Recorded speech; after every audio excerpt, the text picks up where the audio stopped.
Hello guys, today's Saturday, 22nd of August. Today I wanted to cover a subject of a basic minimum income. I slightly touched on it, I was making a video yesterday just covering basic ideas of what's been happening in the last few months, trying to make sense of it. And just after I made yesterday's video, there's another article which came up in my newsfeed where people in Germany now were trying to also test basic minimum income. I already mentioned that in places in like US they will start making payments out. In some of the towns of US they also talked about the basic minimum income for everybody who lives there. The basic minimum income is tested in Netherlands, in what's the name of the town, which is not far from Amsterdam, but most of the towns in Netherlands are not far from Amsterdam, but Utrecht, I believe, in the city of Utrecht, as they have like some basic minimum income.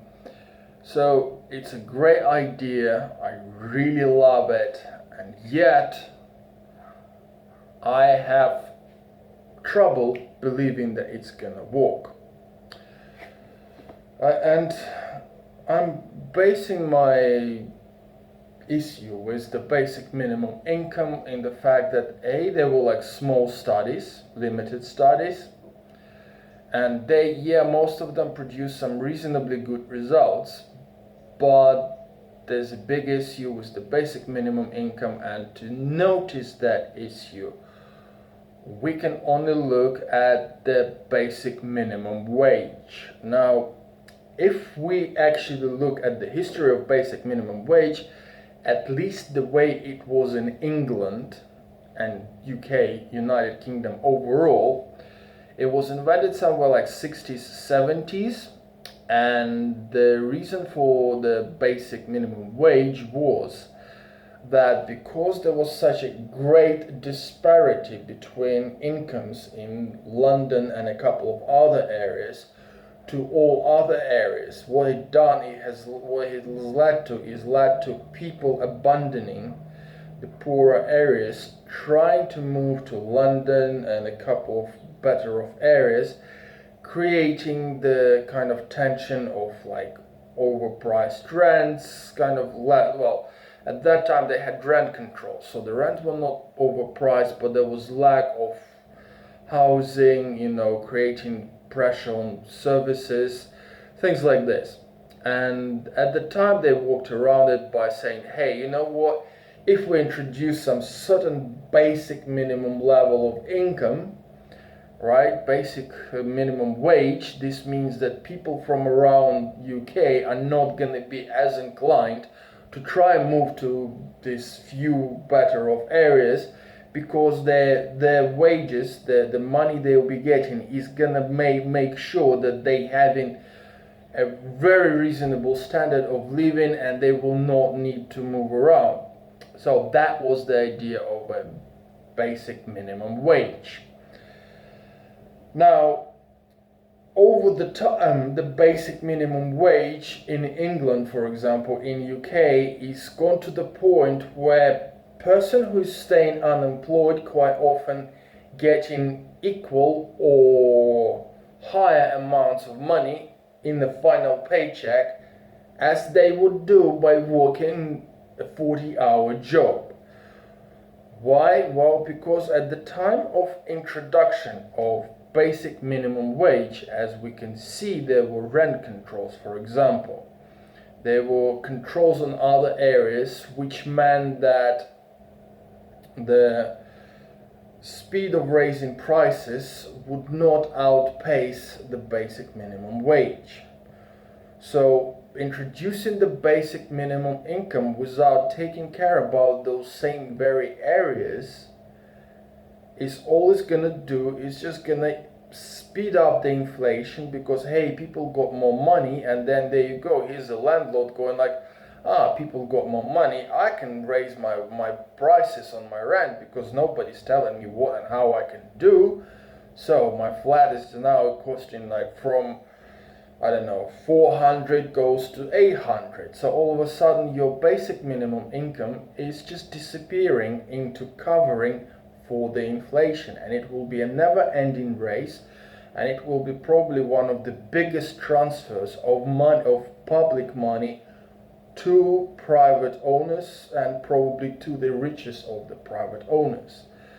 Right? So for example, where we see where some landlord, which just because he's got 100 properties, he expects to have a profit of millions of pounds, which just doesn't make any sense. I mean, if you make a few grand off of a flat, it's okay, it's like, but if you have few properties and you're expecting to have like millions in profit, people just go like, wow, that's a bit weird, because property is not really supposed to be this money-making machine, right? So introducing the basic minimum income without the introduction of other things which can limit the inflation is just a nutcase scenario, which peddled by the crazy left, who are, like many people say, they are like new Marxism and whatever, but they're about as Marxist as I don't know. They're about as Marxist as I'm a ballet dancer, and I probably have more relationship to ballet than with, because I have actually learned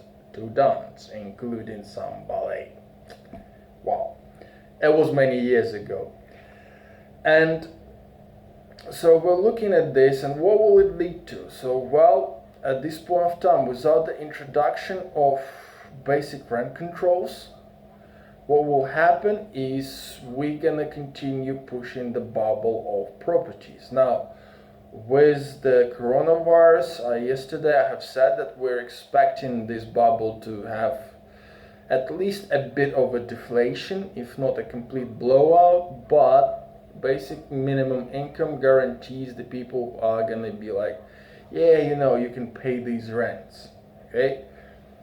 Right, so it will just continue growing on and on and on, which what has happened in UK and US, when in the like 70s, 80s, I think it was 80s, 90s, when they started completely removing any sort of control over housing and over rents. So what we see is that the landlords are not interested in building lots of new housing. They're just more interested in keeping the status quo, right? They're not investing in it. If some investment happens, people are expecting to build a house and then sell it at 3 times its value.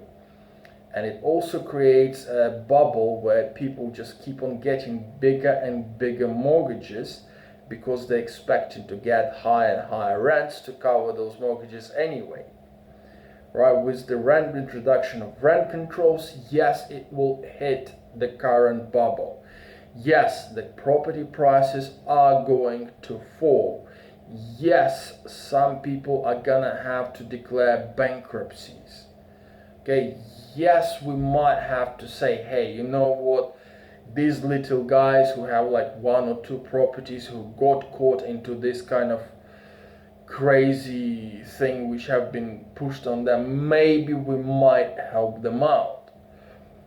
It's something we have to decide, but unless we introduce some sort of level of sanity to the amount of rents people pay, introducing a basic minimum income will mean that 3 years down the line, the basic minimum income is gonna go to the basic minimum rent.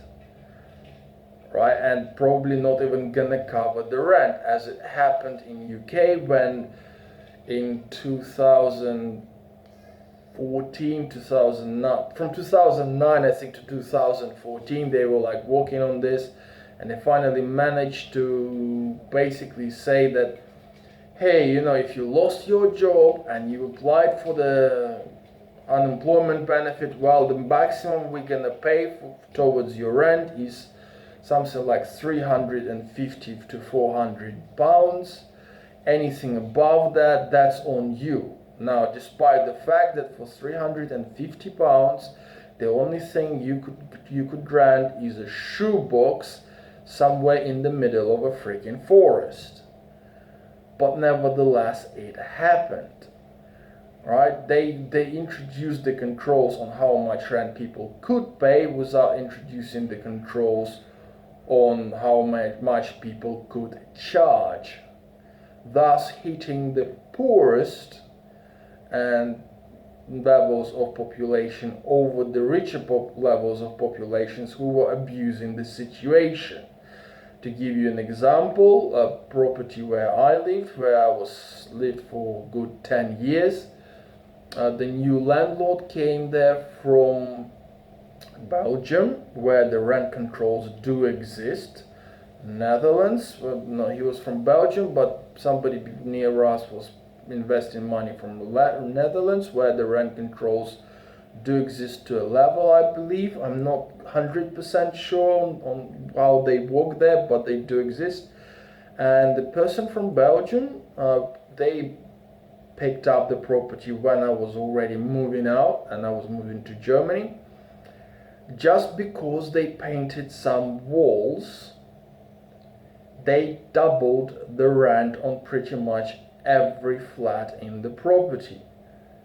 Right? Similar situations happened, for example, in Germany, as far as I know, in Stuttgart, where it's a more capitalistic way of running things, where a new landlord came in. They claimed that they will need to do some repairs to the building. They made the people who lived in the building move out. And because they slapped on some new paint in the building, they doubled the rent to the people who were living there. There was a big issue. They even wrote about this in some local newspapers, not very much, because nobody really gave a shit. So that's the situation which is gonna happen. This needs to be taken care of. But when we're talking about the leveling of the rents, we also want to make sure that the money remains within both letting markets, so both business market and both like housing market. Actually, we're gonna come back to a housing market. A good example of the uncontrolled rents not working, I believe, would be Canada.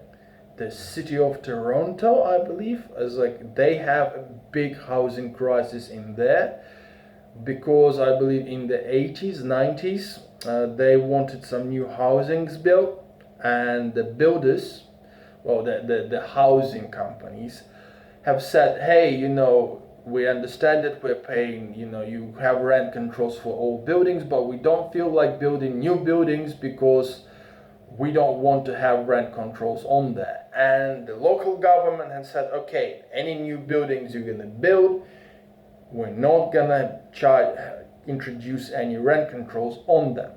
What happened is the buildings got built and then they just continued raising the rent. So they covered the areas and then they said, that's it, we're not building anymore. Right, and the rent keep on growing, as I believe very similar situation to London. Many of those companies are sitting on some building sites, so they basically say we're going to build something and they buy the land and they just continue sitting on it, not selling it and not building anything, just paying some taxes on this land, because it's more profitable for them to have very high rents than investing money into building new buildings, which will lead to the rents dropping. They are not interested in this. In Berlin, for example, the way they've dealt with it, they have some rent controls, but also the way they've dealt with it was that the local government has paid some of the companies and they built more properties where the government has a nearly 100% share in the property, and those companies only exist to service the government properties and to rent them out. It's just that they are renting, so the income levels that they're supposed to get from every flat have a limit, a cut-off limit, where the government says, hey, you can get like 10%, which is going to be yours, right? Everything else has got to run to the basic level. So this means that there's more properties available for rent at cheaper prices. Just about a year ago, the local government has bought up tons of flat in what is called Kosmonautenallee, which is right in the city center, and they spent like tens of millions of euros on buying up flats in that area, giving them to one of those management companies to make sure that the rents are brought down in the area, so there were more cheaper places available for people to be able to move into, right? So we need some system like this to make sure that the basic minimum income actually works. Otherwise, what we will have is that, like I say, over time the influx of money will just lead to higher inflation, so higher cost of rent. Now the higher cost of rent in the private market also drives up the rent in the business market, so then the rent is getting transferred into our everyday prices that we pay. So quite often the supermarket, which is renting does not actually own the building they have, but actually rents it, has to pay high rents, high bills, and this transfers into our everyday price that we pay for our products, driving up the inflation, and obviously meaning that over time, very much like a basic minimum wage which was introduced in England all the way back then, which was, like I said, often higher, even much higher than the wages people were getting in many other areas, it will lead the basic minimum income to zero. It will just not mean anything, and then people will start talking, now we have to introduce the living income, now we have to introduce something else.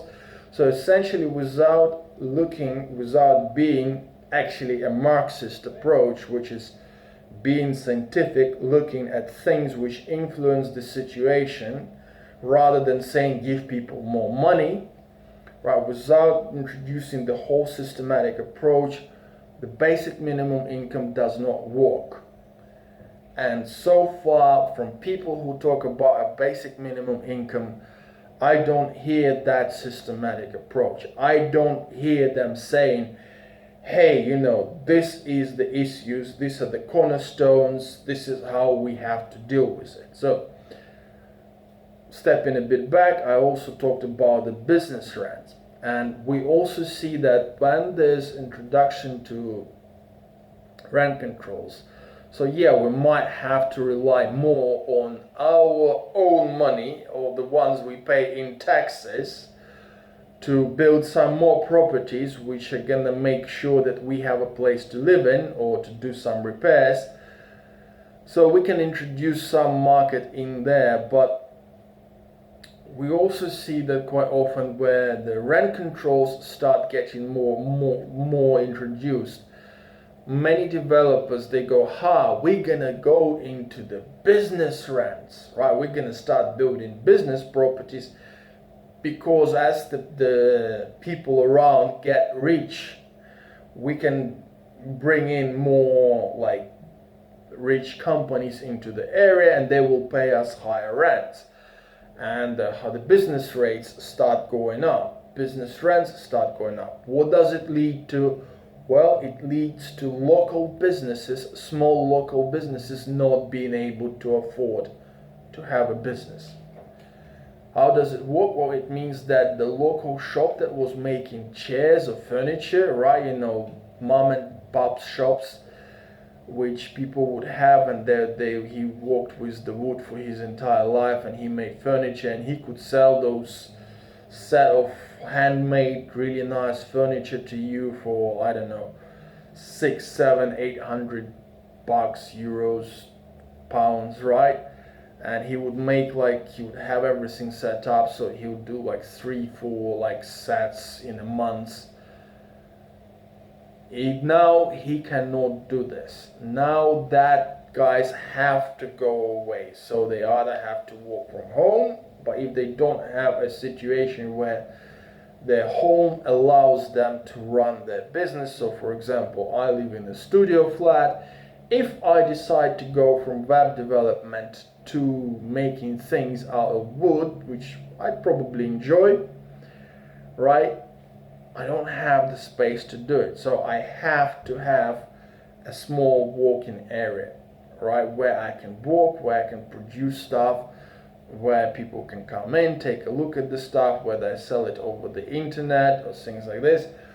But those tend to suffer the most. So the mom and pop shop where you went to get your coffee, and because it was really nice and it wasn't like Starbucks, which had 300 types of coffee, but it was about as local as, I don't know, you president of your country, which has never been to your really little town. It's like, so it's things like this. So it's like, these things tend to go away. So we do need to introduce some sort of like reasonable level of saying, hey, you know what, the business rents should be around there. Why we do this? Well, like I said, to give the small businesses, right, the equal chance at being able to run a business. Because many people, when they talk about, look, the capitalist, blah blah blah, we need the equality of possibility, not equality of outcome. Well, when a big business makes a deal for a rental of the shops, for example, where in England, I'm not sure about Scotland, definitely in England, they were talking about Tesco country, where the Tesco, having its big business, being able to make deals on large amounts of properties to rent, they ended up getting a way better deals for rent than a little shop like my acquaintance that used to run a shop in Brighton. The Tesco was getting much better deal for their shops in much better areas for their shops than he was getting, simply because they're such a big organization and no way he could compete with them. No way your mom and pop shops can compete with Tesco's in the amount of with the big supermarket chain in the amount of business area they can get. As such, you get that the prices in the smaller shops are much higher.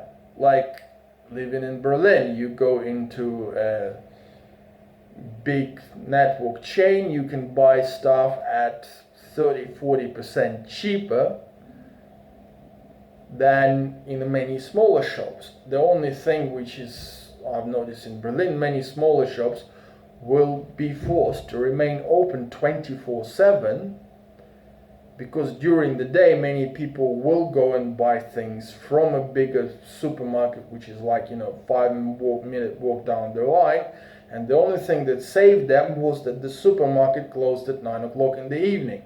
So if you want to go buy something later on, you end up having to go to a smaller shop, or the shop which is open on Sundays.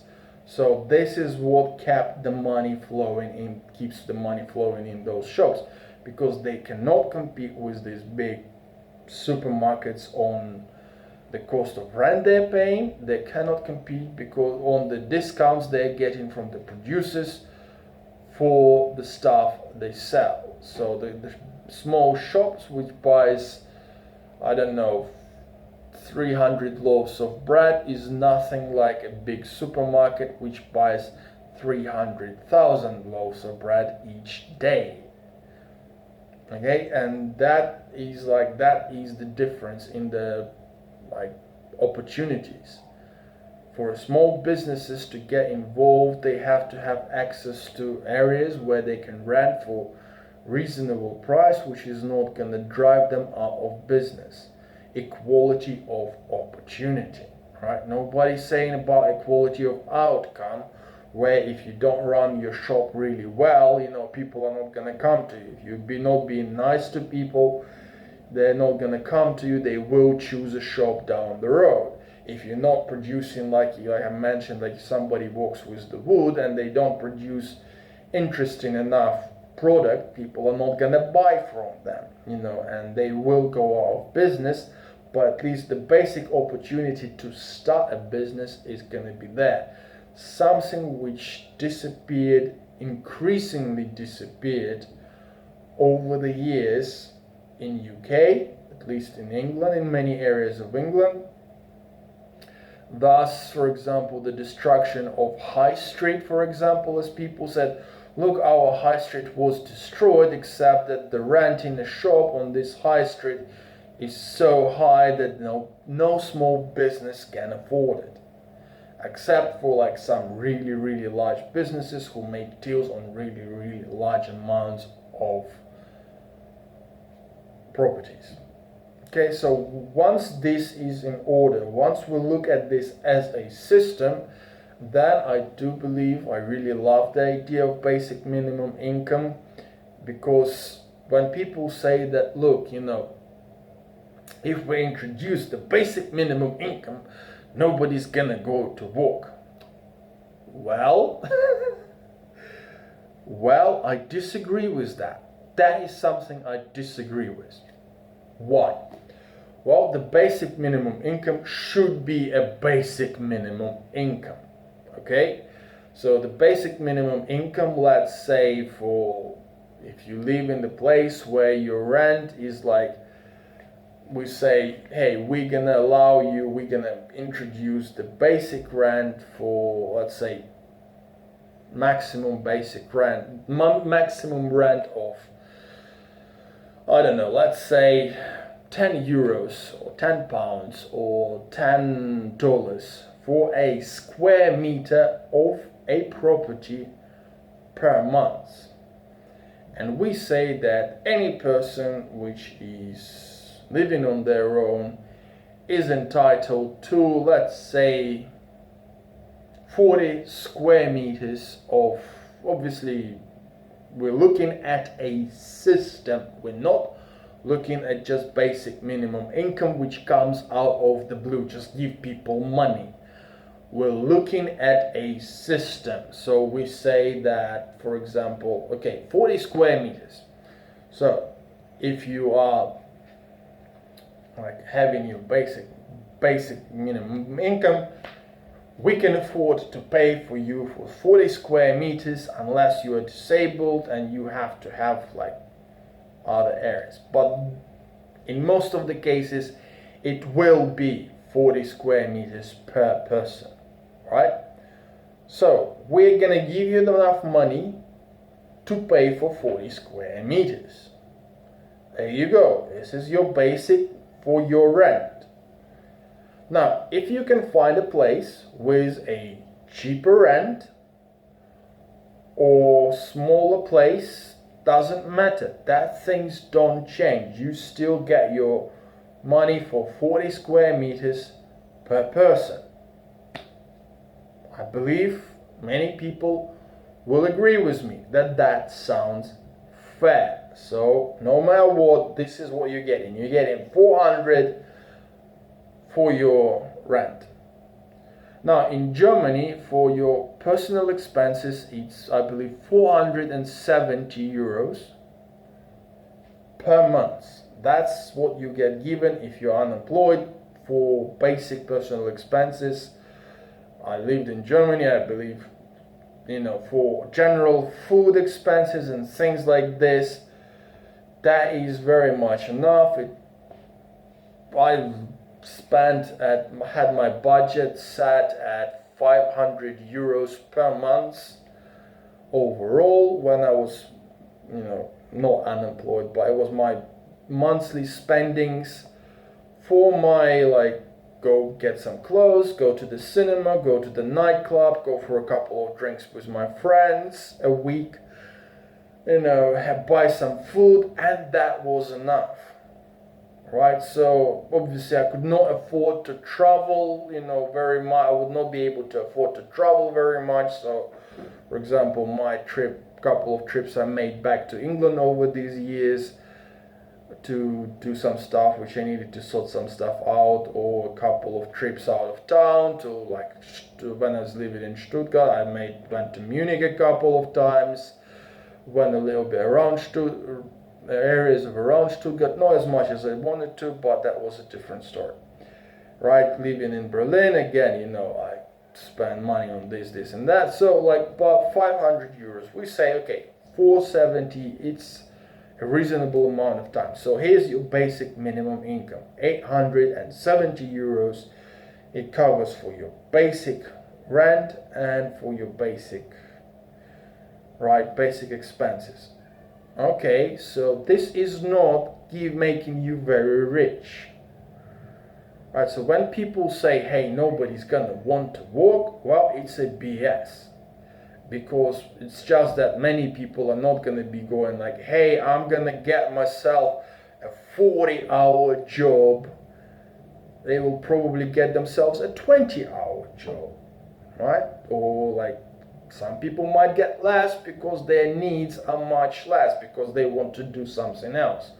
Whether they want to invest their time into training, whether they want to invest their time into making silly videos on YouTube like I do, whether they want to invest their time into writing a book or something like this. But the basic minimum income is not giving you that time of, doing too much other things. And people will always want to be better off. People will always want to say, hey, I want to travel, let's say, and spend like 2 weeks on a holiday in Spain, or like spend 4 weeks in, I don't know, somewhere in India, or go to Australia. It's like, so the opportunities are there, and that is the things which you need to pay for, and the basic minimum income should not be able to pay for those. Right, it's basic minimum income, so you get some food, you go to get some basic clothing, so like, you're not buying yourself like expensive clothes, because the basic minimum income does not afford for that. So any type of clothes where I had to buy really good clothes, I had to pay from above my 500 euros budget. So I had a couple of hundred put aside for just going out and buy myself a pair of nice trousers or stuff like this, So, and you need to make money for that. And people, well, when the person is not worrying about this, having to spend money on the basic needs, they will be interested in getting a job and paying for the rest of their wants. So, for example, one of my colleagues really wanted to have a really nice bicycle, and he went out and he was saving up, working like extra hours and stuff like this, and then he got himself a nice bicycle. He wasn't going out drinking with his mates. He was just investing, like saving and saving and saving and saving money, and then he bought himself a nice bicycle. And there's tons and tons and tons of people who will want to do the same thing. Right? When people say nobody's gonna go to work because they're gonna get a basic minimum income, I mean, what kind of basic minimum income are you thinking about, people? Right? It's like, what is it that you like imagining in your head as a basic minimum income?